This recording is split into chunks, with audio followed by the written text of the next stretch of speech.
Welcome to Wrong Time Watch.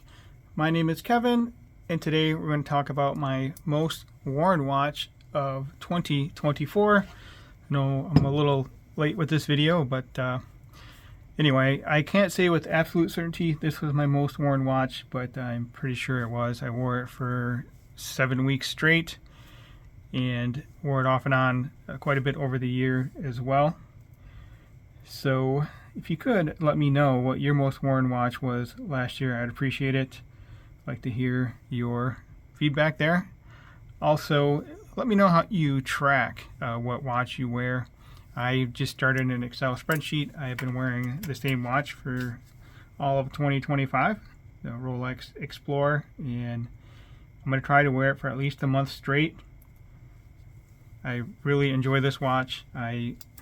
Every day I wear it, I like it more and more. I'm not sure how that's possible, but when I first got the watch, I first started wearing it, I liked the watch, but I don't know, I'll just say I like it a lot more now than I did when I originally got it. It's a great watch. I could almost, I could almost see myself selling the Submariner and then just keeping this as my only Rolex, but this was my first Rolex, so I really don't see myself selling it. I have plenty of other watches to sell, and that's my big goal for this year, is to sell a bunch of watches. I have way too many watches, bought way too many for the channels, and haven't been selling enough of them. So I'll be selling off those watches, and like I said, I started an Excel spreadsheet, so I'm tracking what watches I'm wearing, doing that. But if you could let me know if you use an app or some other way of tracking your watch, I'd like to hear that.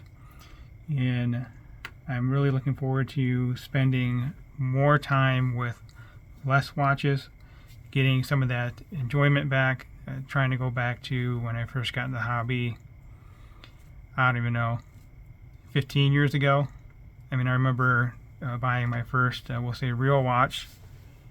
Actually, I have that right here.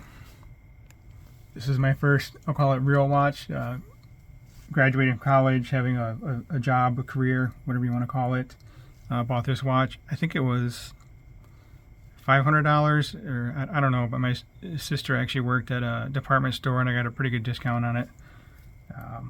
And this is now has a sapphire crystal. But anyway, back in the day, I just had a few watches. I really enjoyed just the few watches I had, and really just wore the heck out of them, and really just enjoy spending time with less watches. So looking forward to getting back to that original feeling of enjoying the hobby, more so than right now. I do enjoy it. I'm just a little overwhelmed with all the watches that I have, and looking forward to really enjoying the hobby again back into 2025 here. So again, if you could let me know what your most worn watch was, I'd like to hear that, and also what kind of a system you use to track your most worn watch.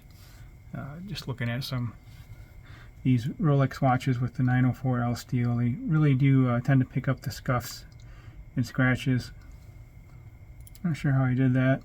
Now, I did buy this watch used. I bought it from a friend in the hobby here.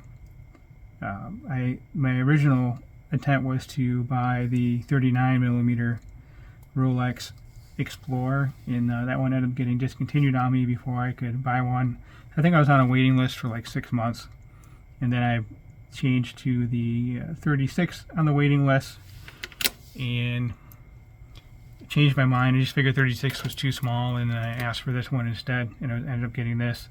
I think I waited 6 months on a list for this one. I did purchase one watch before this, and I've had this one in the collection for 3 years now. And this one, not quite a year.